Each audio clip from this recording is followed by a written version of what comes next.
Bang, kita pengen tahu nama lengkapnya dulu. Bahtiar Simanjuntak.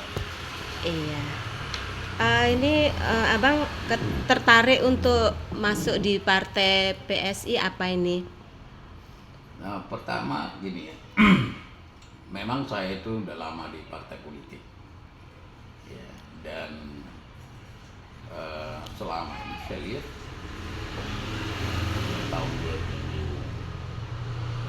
2010 itu politik itu sudah apa namanya salah dengan kepentingan untuk golongan aja.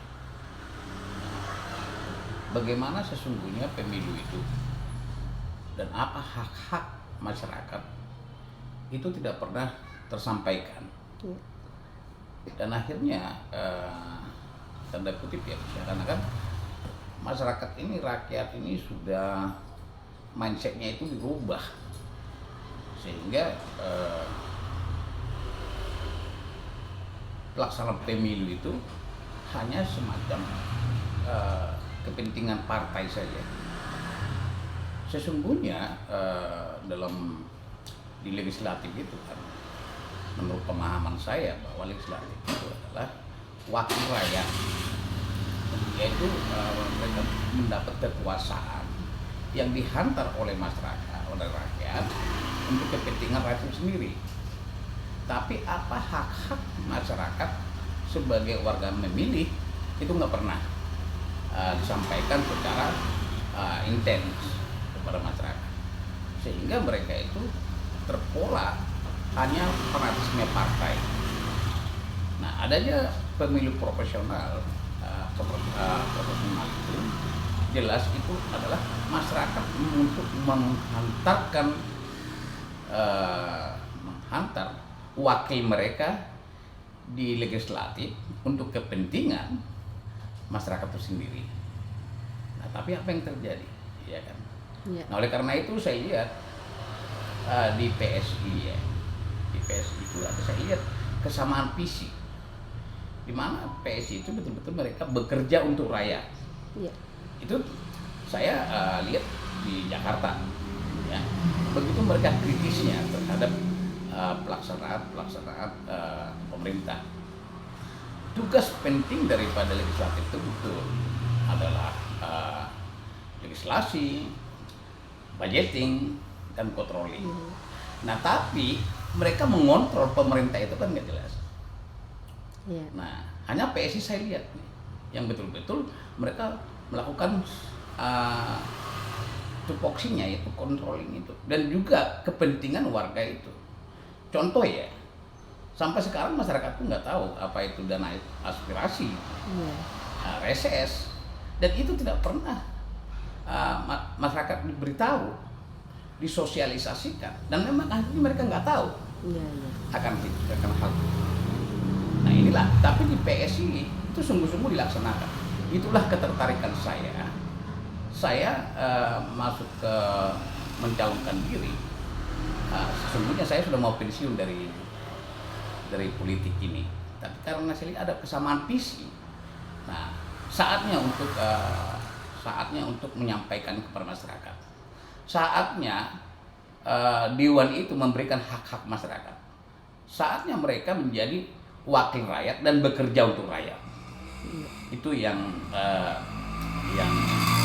membuat saya tertarik kepada pencalekan dari Partai Solidaritas Indonesia.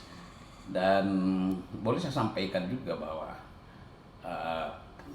PSI mereka itu cerdas ya, berani, karena tidak ada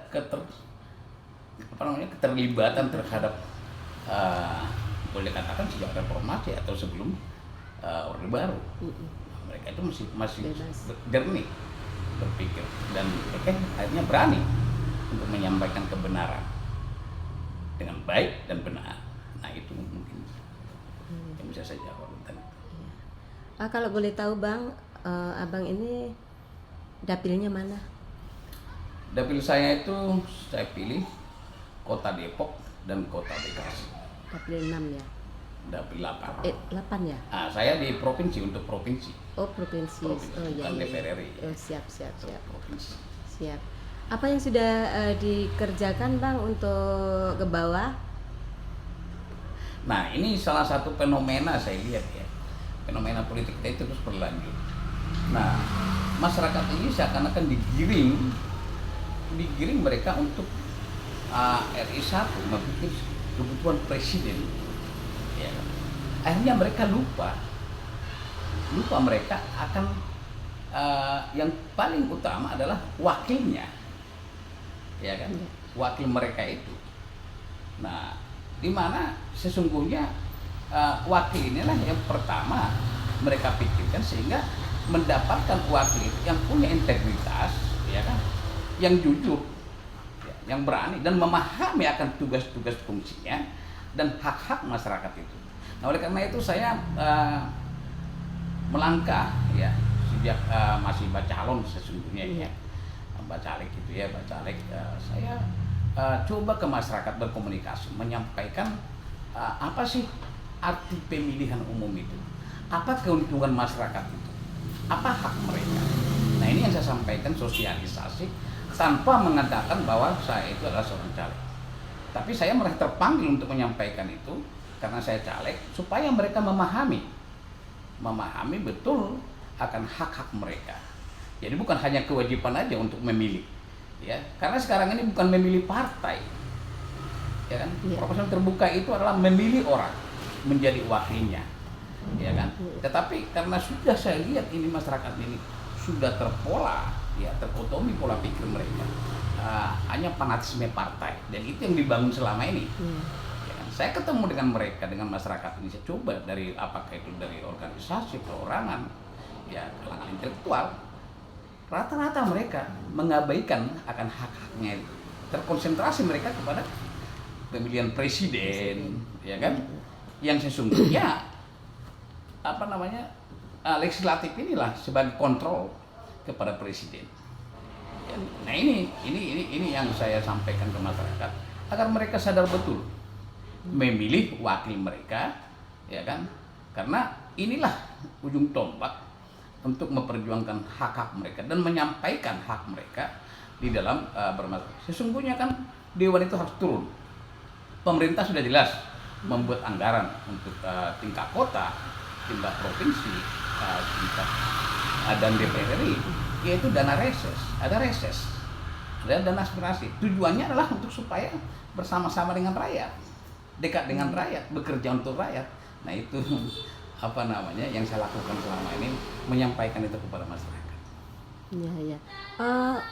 Supaya pemilihan besok ini enggak banyak yang golput, apa yang disosialisasikan, Bang? Ya itu, jadi jangan golput, ya. Itu jangan sampai golput, karena kita memilih wakil kita, ya. Tapi lihat wakil itu, ya, lihat kinerja mereka selama ini, dan yang baru-baru pun lihat, ya, apakah mereka itu punya integritas, kemampuan untuk itu. Karena menjadi dewan itu, menjadi anggota legislatif harus benar-benar dari motivasinya dulu dilihat. Apa motivasi mereka menjadi anggota dewan? Apakah menjadi pelayan, ya kan? Atau memang mau bekerja, ya kan? Atau memang kepentingan politik semata aja? Tapi kalau bagi saya sih, yang penting adalah motivasi dulu. Motivasi seseorang ini menjadi caleg dan bagaimana nanti setelah dia dewan. Nah, seperti itu, Mbak. Begitu. Lanjut untuk ini, nyinggung masalah Pilpres sama Pilkada Depok nih. Jelaskan PSI udah tersiar di publik bahwa mendukung dua tokoh ya untuk RI 1 sama D1. Menurut Abang sendiri itu bagaimana? Nah, sebentar, saya potong dulu. Kalau yang D1 itu biasanya orang-orang itu kan, orang Depok khususnya, ini calonnya harus orang Depok asli. Apa nih yang diperjuangkan? Jadi berangkat dulu dari waktu itu PSI mendeklarasikan Ganjar sebagai presiden. Jelas bahwa PSI itu di Dewan Pimpinan Pusat itu melakukan rembuk rakyat, mengambil tokoh-tokoh anak bangsa ini, putra-putra terbaik bangsa ini, bukan putra terbaik dari partai. Ini harus dipahami nih ya. Ya. Putra terbaik bangsa ini dan itu dapat hasil Ganjar menjadi yang terbaik dari putra bangsa ya. Ini dikasih bawahin ini putra bangsa, bukan terbaik dari partai politik, bukan, ya kan? Karena sesungguhnya partai politik itu kan milik masyarakat, milik rakyat, bukan milik perorangan. Nah, semua rakyat memiliki. Makanya ketika dia menjadi dewan, dia akan menjadi wakil rakyat, tidak golongan. Dan presiden pun seperti itu. Presiden milik seluruh rakyat Indonesia. Maka PSI mendeklarasikan Ganjar. Tetapi ya perkembangannya boleh lihat sendiri seperti apa. Seakan-akan PSI mengambil kader-kader partai lain. Oh tidak, ya. Demikian juga tentang Depok ini. Ya itulah para di PSI ini kan orang-orang muda yang kreatif, cerdas. Ya, mereka orang PSI ini melihat, ya kan, melihat membuat ide-ide bagus, terobosan-terobosan baru. Ya kan? Memang lebih cepat dari yang lain. Ya. Nah, terobosan baru itu waktu itu ya membuat hal yang sama itu rembuk rakyat. Nah, dari hasil itu muncullah Kaisang. Nah, akhirnya Kaisang ini sepakat PSI kita usung bagaimana. Ya. Dan Kaisang pun bukan seorang partai atau karena anak presiden, bukan, putra terbaik saat ini. Nah, sehingga viral itu di Kota Depok ya, diviralkan oleh Partai Solidaritas Indonesia atau PSI.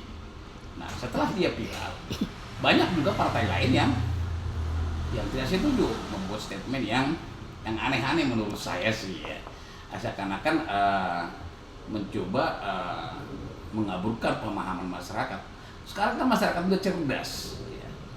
Mau dari mana dari Nusantara ini menjadi kepala daerah itu tidak persoalan, karena itu putra yang membangun. Kalau masalah mengenal lingkungan segala macam, itu adalah suatu pemikiran yang sempit bagi saya. Nah, oleh karena itulah ada juga partai ya, partai yang mengolok-olok PSI. Karena dikatakan satu PSI sekarang cuma satu kursi, mana mungkin membawa Kaisang. Ya. Di negara kita ini belum ada yang yang dalam bentuk pemerintahan itu atau apapun yang tidak berkoalisi, ya kan. Tapi kami kan mencoba mengangkat Kaisang itu menjadi yang bisa, menurut kami nih, menurut PSI, yang bisa malah membawa perubahan. Jadi mau dari manapun, mau siapapun, kalau yang bisa membawa perubahan dengan ketelitian daripada kecerdasan para anak-anak muda yang di PSI ini ya, mestinya kan saling menghargai, ya kan. Mari kalau memang kita ingin semua perubahan, ya monggo kita bersama-sama. Nggak usah artinya karena dari pimpinan pusat satu partai menyingkirkan satu partai lain sehingga ikut-ikutan yang di bawah. Nah, ini kan lucu. Kita ini tidak pernah mengatakan bahwa kami ini loh yang mengusung NATO, tidak. Ya kan? Tapi kami memunculkan nama itu, PSI memunculkan nama itu untuk kepentingan masyarakat Kota Depok. Jadi baik saya lihat di relawan-relawan. Relawan itu kita ini sebetulnya sudah terkotak-kotak karena dia dari partai lain, dia tidak suka ya dengan partai lain dengan dasar itu tadi. Ini harus kita ubah mindset kita ini bahwa harus objektif berpikir sebagai warga negara, warga Kota Depok. Harus betul-betul kita ini terkonsentrasi ya. Kalau mau membawa perubahan. Ya. Partai hanya pengusung. Ya, partai itu hanya pengusung.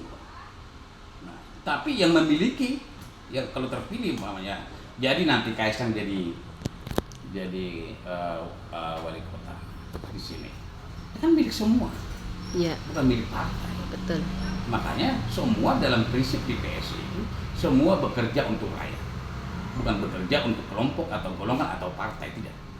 Semua bekerja untuk rakyat, kepentingan rakyat, dan itu pengabdian sebagai pimpinan adalah pelayan. Bukan demikian juga di seperti yang saya sampaikan tadi di legislatif, ya mereka adalah pelayan, mereka harus dekat kepada rakyat. Nah, karena sudah kita jenuh ini melihat tingkah laku daripada semua ini, ya semua yang dibawa oleh masyarakat. Sudah bosan. Itulah salah satu yang membuat saya sesungguhnya mencalonkan diri. Mudah-mudahan gitu kan. Semuanya itu kan hanya Tuhan yang tahu. Betul. Tapi kita berprinsip, ya berjuang untuk menyampaikan hal-hal itu pada masyarakat. Ya. Sekali lagi Bang, kira-kira partai apa aja? Ini kan udah kelihatan sekali bahwa PSI ya yang mengangkat pertama kali. Kelihatannya partai apa aja nanti yang mengusung Mas Kaisang? Ya, sebetulnya itu bukan kapasitas saya ya. Oh iya. Tapi Bocoran. tapi ketua DPD PSI Kota Depok sesungguhnya sudah beberapa partai yang sudah melakukan komunikasi tentang itu, yang sependapat dengan itu, yang satu visi untuk membawa Kaisang.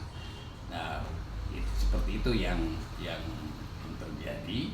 Namun ya yang kita sesalkan ada juga partai ini yang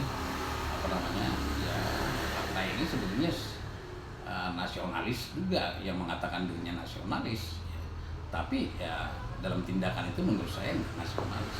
Ada juga partai yang memang sudah lama berkuasa di Kota Depok ini yang mencoba menyampaikan bahwa yang lebih baiklah yang biarkan orang lain aja yang yang bekerja untuk Depok, ya Kaisang di tempat lain aja. Nah ini ada hal-hal seperti itu. Namun kalau komunikasi itu sudah terbangun sejak viralnya Kaisang itu. Dan perlu saya sampaikan ya bahwa Kaisang itu menurut kami dialah sebagai putra bangsa, ya. Dan menurut pengamatan kami juga dan di partai kami nggak ada istilah kalau bapaknya itu satu partai, anaknya sama cucunya itu sampai menjadi anggota partai. Oh tidak ya, karena kemerdekaan itu dianut oleh semua, ya baik itu sebagai partai, baik itu dia punya hak di kemerdekaan itu ada juga yang suaminya partai A, istrinya partai B, ya kan sama-sama caleg, yang mau diapain itu kan hak. Jadi saya pikir tidak perlu kita klaim lah, tidak ada saling klaim. Kami juga tidak mengklaim bahwa Kaisang itu orang PSI, tapi sebagai putra bangsa. Nah, saya pikir. Sekali lagi untuk mengakhiri, Abang sebagai calon DPR Provinsi Dapil 8, harapan ke depan apa nih Bang? Harapan saya ke depan salah satunya adalah kerjasama yang baik di antara seluruh lapisan masyarakat, menyadari betul bahwa masyarakat itu punya hak dalam hak kepentingan mereka yang harus dilakukan oleh anggota legislatif. Nah, dan saya juga berharap ya itu pemilu itu bisa dilaksanakan dengan baik dan tidak perlu saling sikut menyikut, ya. Karena ini seperti yang dibilang oleh Pak Jokowi dulu ya, kalau pemilihan umum itu kan adalah pesta rakyat bergembira.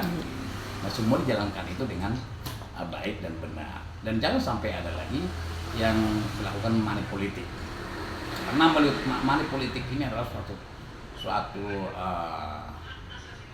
hal yang sangat berbahaya menurut saya, membuat masyarakat itu jadi dikelabui akan hak-haknya, ya kan? Nah, katakan yang benar. Kalau mau terpilih ya silakan, kalau tidak jangan, gitu kan? Karena kembali lagi itu masalah motivasi, ya kan? Jadi jangan terlalu ambisius lah menjadi anggota dewan, tapi tidak motivasi yang baik dan benar untuk kepentingan rakyat. Jadi harapan saya semualah caleg-caleg di apa namanya khususnya Kota Depok Bekasi 88 itu ya bekerja sama yang baik, menyampaikan, mensosialisasikan atas hak dan melakukan edukasi masyarakat tentang hak-hak mereka dan makna daripada pemilihan legislatif. Seperti itu. Ya. Baik Bang, terima kasih bincang-bincang pagi ini ya. Kita akhiri, terima kasih, sukses selalu buat Abang Baik, dan Mbak Christine. partainya. Makasih. Baik, Mbak. Ya.